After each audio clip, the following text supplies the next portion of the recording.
kita juga tidak luput untuk mengaturkan salawat serta salam kepada Nabi kita Muhammad sallallahu alaihi wasallam, kepada keluarganya dan juga seluruh sahabatnya yang berkat perjuangan mereka setelah izin Allah Subhanahu wa taala Islam dapat sampai ke negeri ini, Islam yang kita cintai ini hingga saat ini terus dapat kita rasakan sejuknya, dapat kita nikmati keindahan agama Islam yang memang benar-benar Allah ridhoi sebagai agama bagi seluruh umat.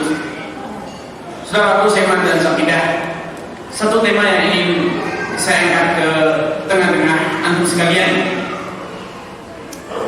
yaitu mengenal bedanya antara manusia besar dengan manusia kecil.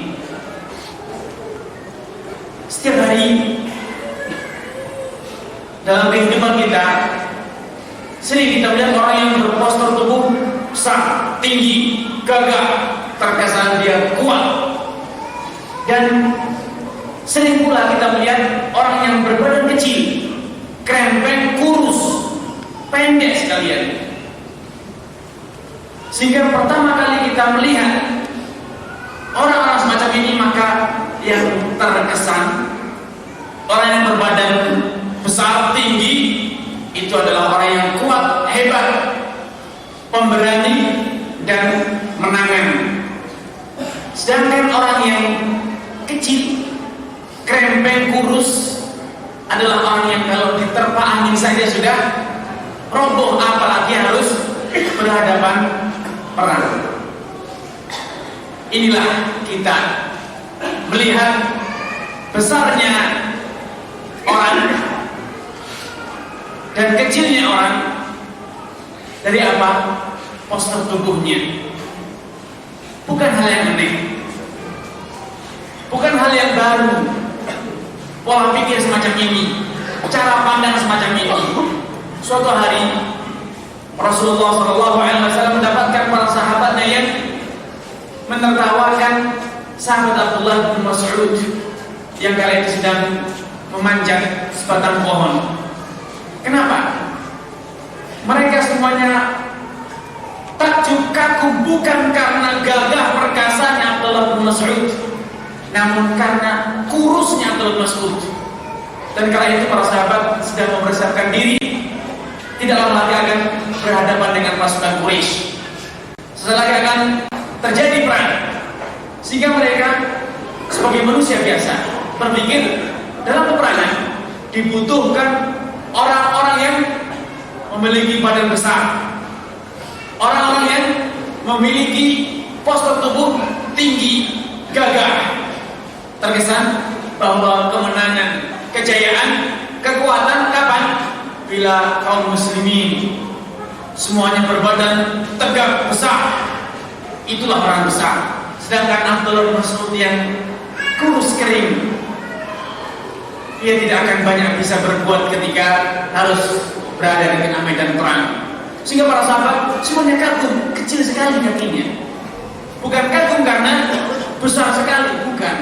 Namun ketika Rasulullah SAW melihat para sahabatnya yang terkagum karena kecilnya, seakan merasa meremehkan apa yang bisa dia lakukan nanti, apa yang dia bisa berikan, kontribusi apa yang dia bisa berikan ketika perang telah tiba. Kenapa? Karena postur tubuhnya kering, kurus, sehingga ketika orang itu kalau diterpa angin mungkin tumbang, belum lagi harus berhadapan dengan kilauan pedang. Rasulullah SAW mengatakan, walladzi nafsi biyadihi, ketahuilah sungguh demi Allah Subhanahu wa taala yang jiwaku ada di genggamannya, la saqu Abdullah, betisnya Abdullah ibn Mas'ud tazinu indallahi jabal Uhudin. Di mata Allah, di sisi Allah, betisnya Abdullah Mas'ud ini lebih berat dibanding gunung Uhud. Jangan dinilai dari penampilan luarnya, jangan dinilai dari besar kecilnya tubuh, poster, penampilan. Kenapa demikian? Inilah yang harus kita ubah. pola pikir, cara pandang kaum muslimin tentang harga diri orang, tentang nilai orang, tentang fungsi orang, tentang kedudukan orang dari penampilan luar. Rasulullah SAW telah menegaskan, Innallaha la yanzuru ila suwarikum. Allah Subhanahu wa taala tidaklah memandang wajah kalian, tidak memandang poster tubuh kalian yang dipandang apa? Walakin yanzuru ila qulubikum, yang dilihat adalah hati kalian. Belum tentu orang yang berbadan besar memiliki hati yang besar.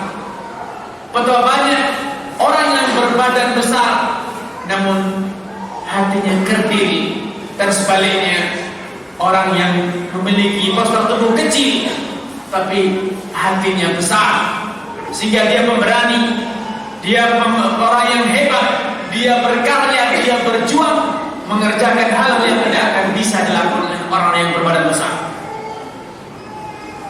Contoh sederhana, mungkin bagi teman-teman yang di sini yang pernah lihat bagaimana Syekh Ibnu Utsaimin, Syekh Ibnu Baz, Anda akan mengira Syekh Ibnu Utsaimin ini orang yang gagah perkasa, kuat, luar biasa. Syekh Ibnu Baz pun demikian, sehingga dia sehariannya maksimal tidur 3 jam. Selebihnya semuanya adalah pekerjaan, tiada hentinya. Sehariannya istirahat 3 jam. Antum bisa bayangkan siapa dari antum yang kuat sehariannya istirahat 3 jam? Selebihnya duduk, berfatwa, mengerjakan pekerjaan banyak sekali. Tapi itulah kehidupan mereka sehari-hari. Puluhan tahun mereka hidup seperti itu.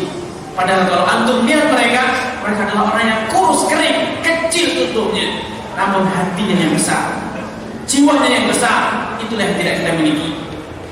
Umat Islam, kaum muslimin, kita termasuknya, berpikir Islam lebih membutuhkan kepada orang yang berbadan besar. Sehingga apa? Kita sekarang berlomba-lomba untuk membesarkan badan, memperbanyak jumlah, namun tanpa memikirkan seperti apa jiwanya.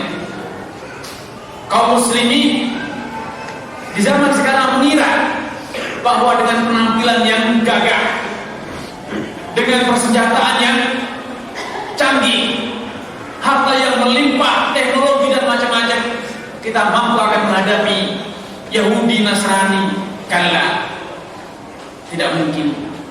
Rasulullah SAW telah memberikan kabar tentang kondisi yang sedang kita alami. Yushiku an tada'a alaikumul umamu, katanya. Tidak lama lagi seluruh umat akan bersatu padu menikmati kalian, bagaikan orang-orang yang sedang menikmati hidangannya, dicabik-cabik dari seluruh penjurunya, dari kanan, dari kiri, dari atas, semuanya mereka betul-betul menikmati makanan hidangan empuk. Itulah kaum muslim sekarang.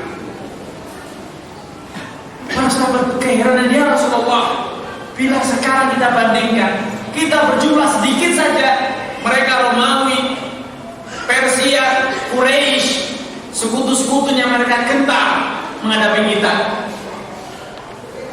Mana mungkin umat Islam kelak ketika mereka berjumlah besar, mereka usah demikian hina, sehingga mereka heran, ya Rasulullah, awa min qillatin nahnu yawma idzin.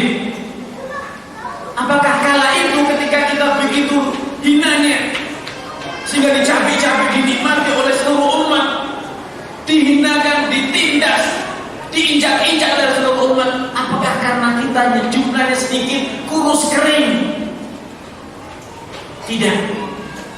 Lah, kata Allah, bukan. Kalian bal antum yauma idzin katsir. Jumlah kalian kala itu besar, jumlah kalian kala itu banyak. Walakinnakum ghutha'un ka ghutha'is sayl.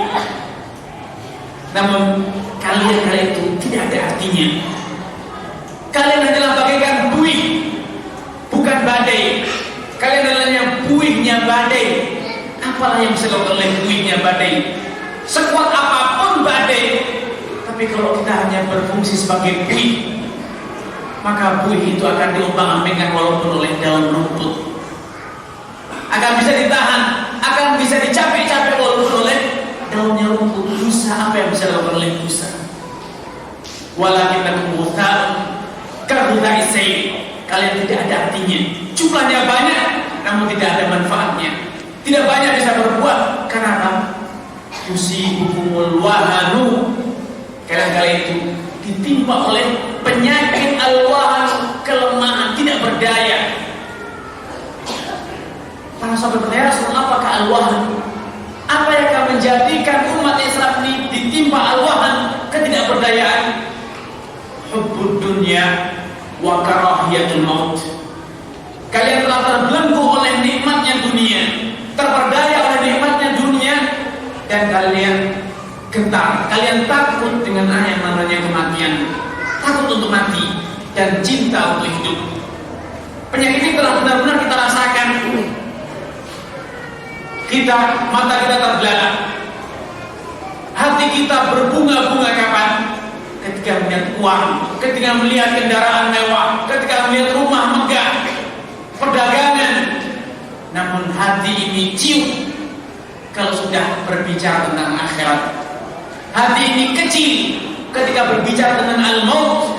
Hati ini kecil tatkala berbicara tentang jihad. Hati ini kecil tatkala berbicara tentang kilauan pedang. Tidak ada yang bernyali. Umat Islam dimanapun lebih suka untuk berebut harta kekayaan, bukan berebut untuk bersedekah. Umat Islam dimanapun saat ini dalam kondisi yang mengenaskan, saling memakan sesama mereka, saling menjegal sama mereka, bukan karena apa? Saling berlomba-lomba, bukan karena akhirat, bukan, namun yang terjadi apa? Berlomba-lomba untuk merebutkan harta dunia. Lihatlah bagaimana kondisi para sahabat dahulu. Kaum fuqara dari para sahabat datang kepada Rasulullah SAW dan mengatakan, ya Rasulullah, dhahaba ahlud duthuri bil ujur.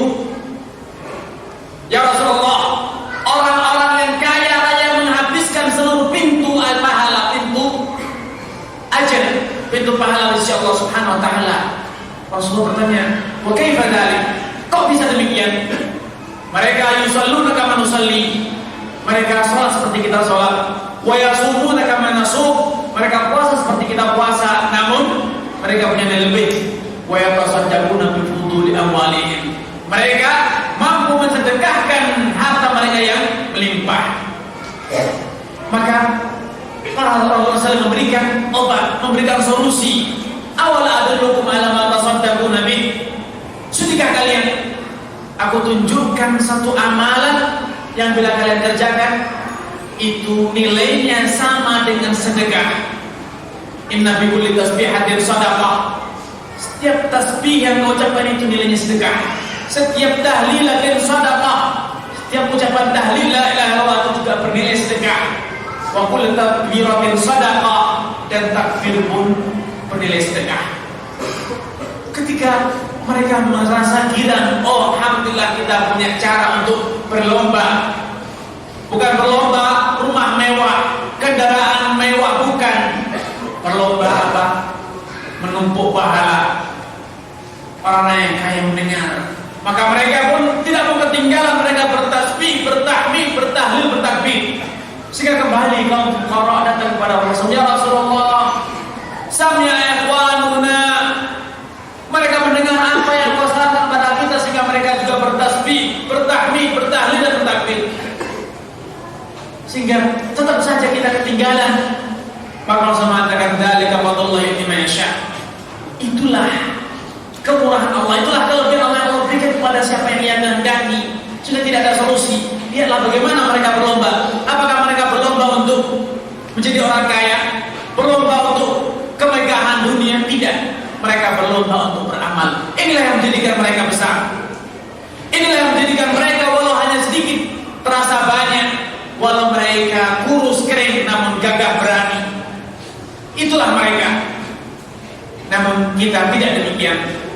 Siapa dari kita yang mengatakan, ya Rasulullah, dhahaba alud duthuri bil ujur, ya Ustaz, dhahaba alud duthuri bil ujur? Yang ada kita, bagaimana caranya agar saya menjadi kaya? Bagaimana caranya agar saya mendapatkan pekerjaan? Bagaimana dan bagaimana? Semuanya ujungnya adalah dunia.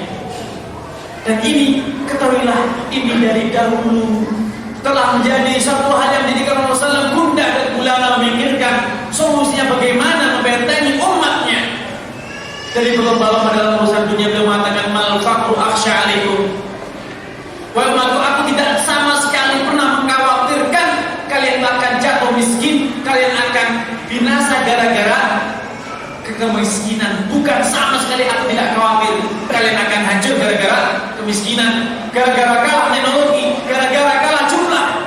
Bukan, mal faqru akhsha alaikum, sama sekali tidak khawatirkan kemiskinan, karena umat Islam tidak akan binasa gara-gara kelaparan. Umat Islam tidak akan binasa gara-gara kemiskinan. Namun yang dikhawatirkan Rasulullah SAW apa? Walakin an akhsha an tubsata alaikumud dunya fatanafasuha kama tanafasu man kana qablakum fatahlaku. Yang aku khawatirkan adalah dunia ini dibentangkan untuk kalian, kekayaan ini dibukakan untuk kalian, kemudian kalian berlomba-lomba berpacu untuk apa? Untuk menurut kekayaan, sehingga kalian fatahlaku kama halaku, sehingga kalian binasa sebagaimana umat sebelum kalian pun akan binasa. Sadarkah kita bahwa kita saat ini bergelimang dalam nikmat Allah Subhanahu wa taala, bergelimang dalam nikmat, bergelimang dalam kemudahan, namun tidak ada karya yang bisa kita kerjakan, tidak ada amal yang bisa kita banggakan, tidak ada jasa yang bisa kita tunjukkan. Inilah saya sebagai seorang mukmin, sebagai seorang muslim, inilah perjuangan saya, inilah kontribusi saya dalam dakwah, inilah kontribusi saya dalam memajukan agama Allah Subhanahu wa taala. Masing-masing kita paling suka mengatakan dia, kemana dia? Mereka, kemana mereka? Apa yang mereka kerjakan? Kita tidak pernah mengatakan kemana saya selama ini,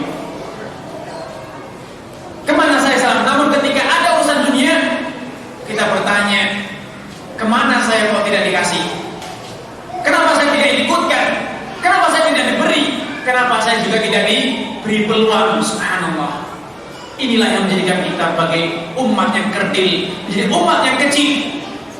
Namun Islam, bila kita benar-benar menjauhi nilai-nilai Islam, maka kita tidak akan pernah mempedulikan penampilan, tidak akan pernah memikirkan tentang jumlah atau persenjataan. Namun yang kita pikirkan bagaimana kita menjadikan jiwa ini besar. Rasulullah SAW mengatakan, rubba ash'ata akbar madfun bil abwab. Bisa jadi ada orang yang ash'at akbar,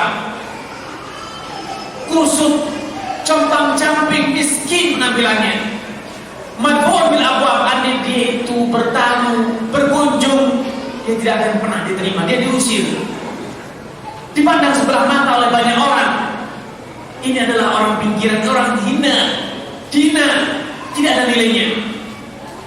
Kalaupun dia bertamu, dia anggap ini akan mengganggu, mengusik, dia pasti akan meminta, dia akan mengharap. Subhanallah. Dilihat dari apa? Penampilan. Namun Rasul menyatakan, lau aqsama 'ala Allah la barau, andai dia bersumpah, andai dia berdoa kepada Allah, ya Allah, jadikanlah demikian, pasti Allah akan turuti keinginannya. Namun ia tidak menampakkan dunianya, dia tidak pernah meminta dunia kepada Allah, padahal kalau dia meminta pasti Allah beri. Namun bukan itu yang dia pikirkan, bukan itu yang dia perjuangkan. Kenapa? Karena dia merasa dunia ini begitu hina-hina. Dunia beserta isinya ini, dengan segala kemerlapannya, dengan segala kemewahannya, kenikmatannya, di mata dia itu adalah hina-hina. Suatu hari Rasulullah SAW melewati seekor domba yang telah menjadi bangkai busuk, sehingga para sahabat ketika menarik membuangnya pun dengan menutup hidungnya. Rasulullah mengatakan kepada para sahabat, lihatkah kalian ini? Mungkinkah pemilik akan mengumpul kembali bangkai domba ini? Mereka para sahabat mengatakan, mustahil ya Rasulullah. Sebelum membusuk saja tidak diambil lagi, apalagi sekarang telah membusuk. Maka Rasulullah mengatakan, sungguh demi Allah, dunia beserta isinya di mata Allah Subhanahu wa taala dihina, dibanding bangkai domba ini di mata pemiliknya. Karena saudara-saudara kita, marilah kita mulai membuka wacana kita, membuka sudut pandang baru tentang arti harga diri, arti kedudukan seseorang, arti kebesaran seseorang. Seorang tidaklah dinilai dengan penampilannya, tidaklah dinilai dengan postur tubuhnya, namun dinilai dengan apa? Dengan hatinya yang besar. Sehingga jangan pernah memandang orang, meremehkan orang, menilai orang dengan hanya penampilannya, namun lihatlah kesucian jiwanya, lihatlah kebesaran jiwanya. Sehingga jangan heran ketika Abdullah ibn Amr ibn al-As radhiyallahu ta'ala mengisahkan suatu hari ketika Rasulullah SAW sedang duduk-duduk dengan para sahabatnya, datanglah seorang Ansari, seorang lelaki Ansar. Dia mengatakan, Rasulullah SAW mengatakan kepada para sahabatnya, man arada minkum an yanzura ila ahli jannah falyanzur ila hada. Siapa saja dari kalian yang ingin melihat calon penghuni surga, lihatlah orang ini. Lelaki tersebut ketika masuk masjid menenteng teropahnya di tangan kiri. Kemudian dia salat 2 rakaat dan kemudian duduk di akhir majelis, menggambarkan dia bukan orang yang dipandang di kalangan para sahabat. Juga bukan seorang sahabat yang terkenal kedermawanannya, harta bendanya, tidak. Juga tidak terkenal dalam peperangan sehingga dikenal sebagai orang yang pemberani, gagah, mampu membunuh banyak orang musyrikin, tidak. Dia orang biasa. Kemudian di hari kedua pun demikian. Man arada an yanzura ila jannah ahli jannah falyanzur ila hada. Para sahabat dari kalian yang ingin melihat penghuni surga, dialah orang ini. Dan ternyata yang muncul adalah orang yang kemarin. Sehingga ini terulang 3 kali. Kembali Rasul mengatakan demikian, sehingga Abdullah bin Amr al-As merasa heran, apa istimewanya orang ini? Sedekah tidak kelihatan, dia tidak banyak bersedekah, tidak memiliki kontribusi yang besar dalam sedekahnya. Ilmu dia juga bukan dari para pemuka sahabat yang banyak ilmunya. Hartanya dalam kontribusi dalam jihad dia juga tidak terkenal. Sehingga Abdullah bin Amr al-As merasa ingin tahu, menelusuri lebih jauh siapa orang ini, apa yang hebatnya pada orang ini, sehingga dia datang membuntuti sahabat Ansari tersebut hingga tiba di rumahnya. Dan dia mengatakan, ayam, innahu kana baini wa baina abi syai'un fa halaqtu al-abita indahu thalathan. Wahai pamanku, wahai paman, katanya, saat ini telah terjadi sesuatu antara diriku dengan ayahku, sehingga aku telah bertekad untuk tidak bermalam di rumah orang tuaku selama 3 malam. Fa in syi'ta, katanya, kalau engkau izinkan aku akan bermalam di rumahmu sampai 3 malam yang aku bertekad ini berlalu.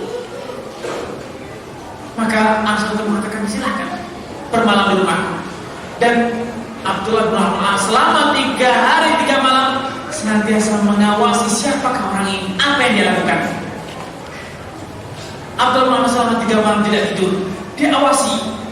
Ternyata katanya orang ini siangnya tidak berpuasa, malamnya juga tidak banyak bangun malam. Ketika dia terbangun malam hanya mengucapkan la ilaha illallah, menjelang sebagian sedikit sekali, tidak ada yang istimewa. Dan ketika menjelang subuh dia hanya sholat witir 3 rakaat. Dan ini terulang selama 3 hari 3 malam. Tidak ada yang istimewa pada orang tersebut. Maka Abdullah bin Amr al-As karena merasa tidak mendapatkan apa-apa, dia mengira, oh kalau gitu masuk surga itu mudah sekali. Hanya beramal seperti ini saja telah dinyatakan dia calon penghuni surga. Subhanallah, mudah sekali jadi penghuni surga. Maka Abdullah bin Amr al-As sebelum dia pulang, dia berterus terang kepada Ansari tersebut. Dan untuk menggambarkan betapa dia ini tidak terkenal, sampai pun para ulama berselisih siapa sih lelaki tersebut. Karena memang betul-betul dia itu bukan sahabat yang terkenal, bukan kaya raya, bukan ulama, dan juga bukan pejuang yang hebat, namun orang biasa. Sampai-sampai namanya saja diperselisihkan oleh ulama, tidak jelas siapa dia ini.